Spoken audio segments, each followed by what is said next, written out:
It's the Brad and John Show. The Brad and John Show. Today's date is the 17th of September, 2025. This is the B Block, the Bravo Block, or the Brad Block, as John likes to refer to it. And this is where I get a chance to do my top three. Right, John? It's time for Brad's top three. He beat me to it on that one. Okay, here we go. It's time for Brad's top three. You're a little bit off tone, you're a little bit high on Brad. that one. I appreciate that. As a classically trained singer, I'll put that in my repertoire. A little bit sharp, okay. And what do we start off with Brad's top three, John? What do we do? It's time for Brad's number three. No, that's not it. This is the way it goes. This is the way it goes. It goes. It's number three. It's number three. The Emmy, Stephen Colbert and Jimmy Kimmel. Okay? The Emmy, Jimmy Kimmel, and Stephen Colbert. What do they have in common, John? They're all inanimate and have no brain. Okay. First off, the Emmy Awards used to be something that a lot of people paid attention to.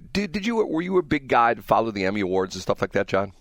Yeah, I can remember in elementary school I would sit down whenever, the Emmys and the Oscars were a big deal. And I can picture myself in my living room as a kid watching them for sure. Okay, do you know what happened to the Emmy Awards the other night? Stephen Colbert got the award for the best variety show, and he got like a 3-minute standing ovation. Okay, and no, I didn't know that. And is yeah. that because he got fired? Well, John, think about this for a minute. How many jobs do you know of that the boss calls you in and say, you're fired, but you can work another 10 months? You know what I'm saying? It's to the point. Not many. Right. So they gave him – now, I didn't know about that. So he got let go, and then they gave him like a 10-month runway for him to find something else to do? Well, he's still on the air. He's still doing the show. I mean, they said he's fired. Okay, well, good for him. But his last show's like in May of next year or some crazy thing like that. Okay.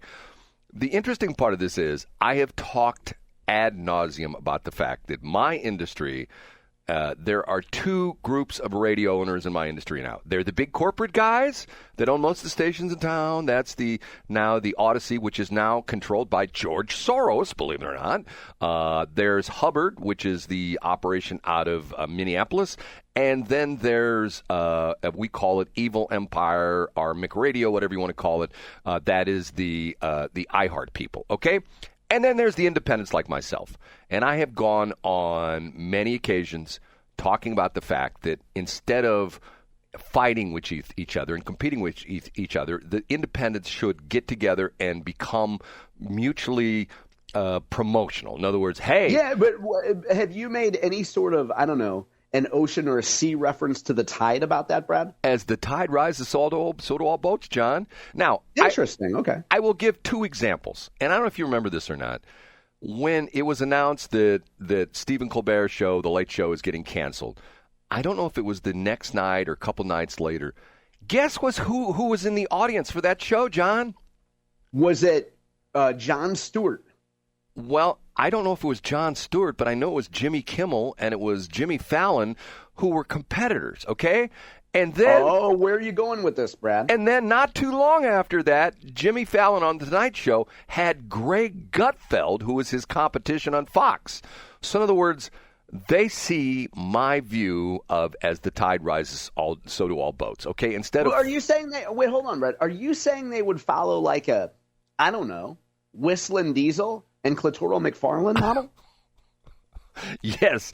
Now, the point of what I want to talk about is I found this interesting article that a billboard appeared in Los Angeles last week promoting the fact that if you vote for the Emmys, or maybe it was around for longer than that, but if you vote for the Emmys, vote for The Late Show with Stephen Colbert as your Emmy Award winner. And guess who put up that billboard, John? A supposed competitor. Jimmy Kimmel. No way. What a guy. Yes, Jimmy Kimmel, who is Stephen Colbert's competitor, because Jimmy Kimmel's on ABC and Colbert's on CBS. They're competitors, but yet they have the camaraderie. They get the fact. And what's interesting about this is the reason I mention this is because there are some people saying that late night television is an endangered species. Once upon a time, you had the night show with Johnny Carson, who ruled the night, and there were all sorts of competitors came along that all died. There was who was the black comedian guy who I'm talking about? He didn't. Arsenio Hall. Arsenio Hall didn't last very long. And remember Joan Rivers? And you remember the story? I don't know if you remember the story with Joan Rivers when she started her own show that Johnny Carson you told me before. You told us what Johnny Carson did. What did he do, Brad? Johnny Carson told all his normal guests, if you appear on the Joan Rivers show, you are never allowed on my show again, which spooked off all the guests, and that sort of led to the demise of Joan Rivers, okay?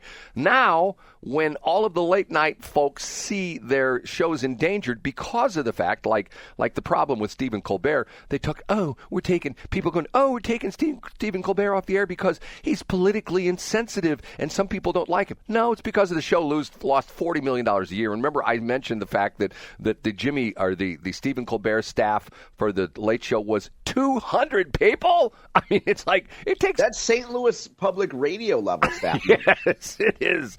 So I say, my fellow radio folks, instead of, and how many times have I promoted the fact that your friend and mine, Paul Brown, is doing high school football for the Orchard Farms team and doing a great job going to interview the coaches, interviewing the players, doing a great job on Facebook and stuff like that.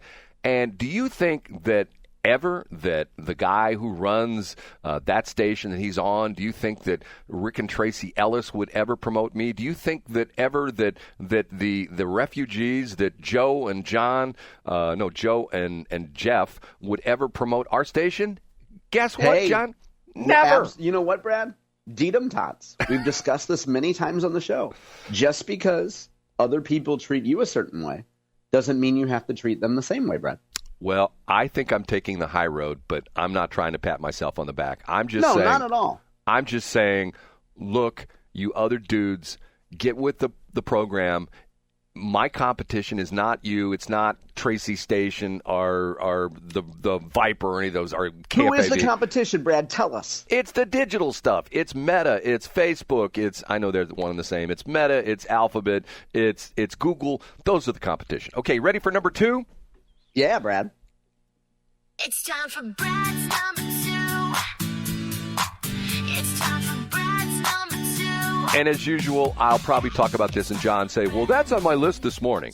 Did you by any chance read the article that was on STLPR about the downtown sales slump? Did you read this article, John? I did not. And I saw it because, Brad, as you might have noticed, it has nothing to do with Missouri politics or government. So, no, I saw the headline, and I figured you would love it. And does it have anything to do, Brad, maybe with the St. Louis Cardinals? Exclusively with the St. Louis Cardinals. Tell us about it, Brad. The whole story. And, of course, they have a reporter who interviews a lady who has 2 hot dog carts. And she's talking about her sales are down. And they keep talking about, it's all because of the Cardinals, all because of the Cardinals. Attendance is way down in the Cardinals. Attendance is way down in the Cardinals. Attendance is way down in the Cardinals. Never once was the author of this article on STLPR mentioned the fact that a lot of people, who I know several of them, say, I'm not going to the Cardinals games anymore because I don't feel safe in downtown. John, do you think that as a journalist, maybe that should have been mentioned in this article? The fact that I would think that you would probably at least give 1 or 2 sentences to the reference of every major study and every major survey has showed that crime is a top concern of why people don't come down. But that's inconvenient. And I can guarantee you, Brad, who wrote this story? Let me look it up here real quick. Here, talk for a minute. So I guarantee you, if somebody, while you look that up, I guarantee you that the person, if they had written the story and put the focus on crime, they would probably get a friendly / neutral email from folks at Greater St. Louis Inc. or the mayor's office that said, hey, we're really trying to help counter the narrative that downtown is crime-ridden. Would appreciate if you'd reach out to us next time. We would include some people that say business is great and tourism is better than ever. Kavan, Kavahn Mansouri. Kavan Mansouri, yep. He's a big, hefty guy that did a lot of progressive stuff, and now he works for St. Louis Public Radio. And the first paragraph of the story reads, for more than 20 years, Karen Boschert has sold hot dogs outside Busch Stadium. She calls her cart at the corner of 8th and Walnut Street a staple for stadium goers looking for a quick bite to eat. But business for K's unique dogs has been tough lately. Boschert says earlier this year, it's gotten worse as the Cardinals sell fewer home tickets. Quote, it's hurting everybody downtown. They're not coming anymore. They don't want to spend the money downtown on the product that's on the field, the parking lot, the tickets. She said she estimates her sales at her cart have gone down lately almost 80% from their peak due to the lack of foot traffic. Earlier this month, the Cardinals set a record after selling only 17,200 tickets to their September 2nd home game against the Athletics. It marked the lowest announced attendance for a Cardinals game since the current Busch Stadium. Okay, I'll read down next paragraph. They talk about, and a couple interesting little footnotes in here. They talk about the fact that the drop-off follows a trend. At the end of 2023, business in the 63102 zip code made about $530 million worth of taxable sales. At the end of 2024, that total dropped to a roughly $490 million, roughly 7% drop. I also talked about, interesting, they compare St. Louis at one point in time. St. Louis was like in the top 5% of tickets sold as far as all the other major league teams. Now we're like 19th out of 32 or something like that. But yet, not one paragraph, not one mention was mention the fact that people are going like, I don't know if I want to go downtown. I might get shot. I might get carjacked. I might get mugged. I might get raped. I might get hit in the head with a pipe. I might have some weirdo come up to me and panhandle me. I might step and poop on the sidewalk. They didn't say anything about that. Now, Brad, I would if I was Kavan Mansouri, maybe I would say, hey, at St. Louis Public Radio, we've done a ton of coverage about crime from every angle. Maybe we'll just do a pure economic story and not focus on crime. But see, John, once again, there's a solution to this problem. What's that, Brad? We have a baseball team that, if I'm not mistaken, only plays 81 games in downtown St. Louis. Yeah? Did St. Louis ever support two major league teams, Brad? Yes, John. Funny you should mention that. What happened, and where would we get the second team from, Brad? It's been 2 weeks since you mentioned this. Kansas City. Whoa. We have a dome. Hey, you know what?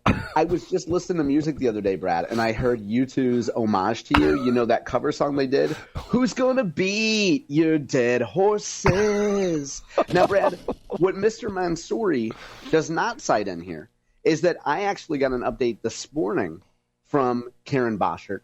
She's buying a bunch of go-karts and finding a little area in St. Charles County. She's going to call it Boshertown. Who's going to beat your dead horses? It could be the home to the former Curl, which is now the Catholic radio station. Okay, we ready for number one? Yeah, let's do it, Brad. And now, big finish, Brad's number.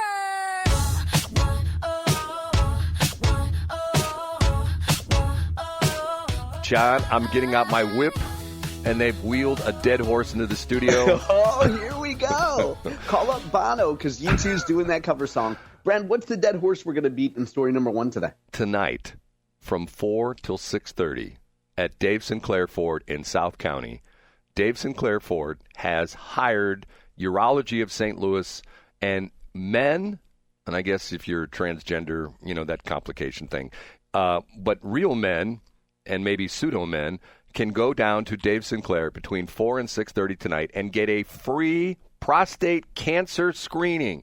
The reason for free, Brad? No way. For free at Dave Sinclair Ford, the original Ford store down there in Lindbergh and Lee Ferry. It's at the very end of Lindbergh. For those of you who have not heard my story over the last couple of weeks, I do this every year. I went down September 3rd. They do it 3 weeks in a row on Wednesdays at the different dealerships. I went down to the GMC Buick dealership on September 3rd, get my screening. Normally I get my letter in the mail, and on Monday I didn't get a letter in the mail. I got a phone call saying, hey, your numbers are not good. We need to see you right away. So yesterday I went in and met a very nice doctor from Urology of St. Louis out at the St. Luke's Hospital Complex there on the west side of 141, Dr. Christopher Jager, who examined me, which was not fun. You know what I'm talking about with that. I do know, yeah, Brad. Took some more blood samples and essentially said, we need to run more tests because my numbers are elevated. Okay, so I don't know the prognosis of what my situation is, but at this point, I'm sort of in a holding pattern because they've got to wait to see what the blood test comes back. It could be today or tomorrow, but for sure they're going to do some other tests on me as well, too. I'm saying, guys, And I think this starts at about 30 or 35. Isn't that what you've heard, John? Where I think it's 35, Brad. Men can develop, and I think if you live long enough, if you live to be like 100, I think my doctors actually told me this. If you live long enough, all men are going to have some kind of a prostate issue. I'm just saying, for years, I bragged about the fact that I went to this event. This is probably like the 9th or 10th year I've done this. And I've always bragged about, I got my letter in the mail, and boom, I'm in great shape. I'm real low. Well, that was not happened to me. So, and being that I know John Combest too well, I'm going to say, John, do not go to Dave Sinclair Ford tonight between 4 and 6:30 to get your prostate. Are you using reverse psychology, Brett? Yes. And, wait a minute. Isn't it Dave Sinclair Ford between 4 p.m. and 6 p.m. tonight? It's free, and you walk right in. In fact, Brad, would you say that you went one time, there were like 20 people in front of you, and you had like no wait because they shuffled through people really fast? I was in and out in about half an hour, but the last time I went, this time when I had my latest blood test on September 3rd, it wasn't that crowded at all. And from the time I walked in the door to the time I filled out my paperwork till the time I walked out the door, I would say was probably 10, 11 minutes at the most. And and to the point where I have to be honest with you, I've been stuck many times. That sounds weird, doesn't it? I've been stuck many times through the years by. But compare this time getting stuck, Brad. Did you even feel it, and how quick was it? I didn't. I really didn't feel it. The gal was really good, and even the lady who took my blood yesterday, really good. And to the point where it's simple. They don't. And when I say sometimes if you go to a new doctor, you get like a 14-page form you have to fill out. This is like a simple one page. They give you a clipboard. You fill out all this information, very basic questions. You hand the clipboard back in. They literally hand you your vial, and you sit in a bunch of chairs. You sit there until they call your name. Actually, you have a number. They do it by numbers. And you walk up. You hand them the vial. They put the tourniquet around your arm, your upper arm. They give the little alcohol patch, all that kind of stuff. Clean you up. Stick the needle in. Pull the blood out. Put the little Thanks, cotton Brad. This swab is on way there. more. Can you give us more detail about how it works? Put the little. Most of us have never had blood taken before. Put Brad. the How does it little work? adhesive strip over this cotton swab and say, "Hey, thanks, see you, bye." So, And Dave Sinclair, Brad. I'm gonna mercifully cut you off there. Dave Sinclair gave Mike Kehoe his first job washing cars, and I just went to the governor's page. Apparently, a couple old bats in the St. Louis region who get all their news from Facebook say that Mike Kehoe hasn't traveled out of Jeff City in a while. So he's actually going to be there washing cars tonight, Brad, from 4 to 6 p.m. Hopefully, Ruth and Carolyn will be there with their old-timey Nokia phones to take a picture for Facebook. John, I'm glad you brought that up because that is an interesting parallel because Mike Kehoe essentially says, and he said this many, many, many times in interviews. You probably read this as well, too. No. What does he say about Dave Sinclair being a surrogate father, Brad? That's what he says. He says Have you mentioned this on the show at 744 before? I have many times because I think it's an important aspect of the fact that Mike Kehoe and to a certain extent Eric Schmitt were not your blue blood, you have any Grey Poupon kind of people. Yeah, but of course. They were working class people, a North County dude, that's Eric Schmitt, a North City dude, that's Mike Kehoe, and they've gone on to be two high-profile, important VIP people who came from very, very, very basic, upbringings, and to the point where, and if you know the whole story with Mike Kehoe, he originally started washing cars at Dave Sinclair and then ended up doing other things, ultimately became a salesperson, and then, a little aspect of this a lot of people don't realize is at one point in time, Dave Sinclair and some of the other Ford dealers went into a business for themselves, making their own conversion vans, which was a company called Osage Vans, which Mike Kehoe ran, and to this day, they still make ambulances down in Lynn, Missouri, and Mike Kehoe then bought his own dealerships, and he owes it all to Dave Sinclair. So I'm saying, guys, 4 to 6:30 tonight, and I'll say it again tonight. I'll say it again. I said it yesterday, and probably nobody will take me up on it. But if you tell me, I don't have a car, I can't get down there, I can't find a way to get down there, my phone number is 314-280-8880. Tell me when you want to go. I'll pick you up, drive you down there, sit with you while you get your blood taken, drive you back home, and no questions asked. Okay, John? So, John? Hey. I will say. say. What a great plan, Brad. I'm not going. It's 7:45. I will say to you again, John, don't go there tonight, okay? Ooh, good advice. Good advice. Don't go there tonight, because the running joke is, if I tell John, hey, John, have you seen this movie? He'll say, I haven't, and I never will I got to now. watch The Big Short and Knock Down the House. Those are on my queue, Brad.